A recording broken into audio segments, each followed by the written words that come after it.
बिस्मिल्लाहिर्रहमानिर्रहीम। अस्सलाम वालेकुम यूज़र्स, आज हम आपके लिए एक और नई वीडियो लेकर हाज़िर हुए हैं जो कि Huawei Y9 2019 के मुतल्लिक़ है, और आज हम आपको इसकी पाकिस्तानी कीमत भी बताएंगे।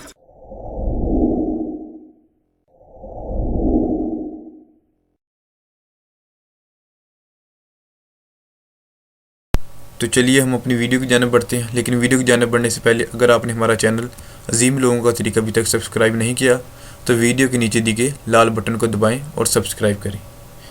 तो दोस्तों, इसका डिस्प्ले यानी कि 6.5 इंच फुल HD है और 16 मेगापिक्सल फ्रंट डुअल कैमरा है विद स्क्रीन रेकग्निशन।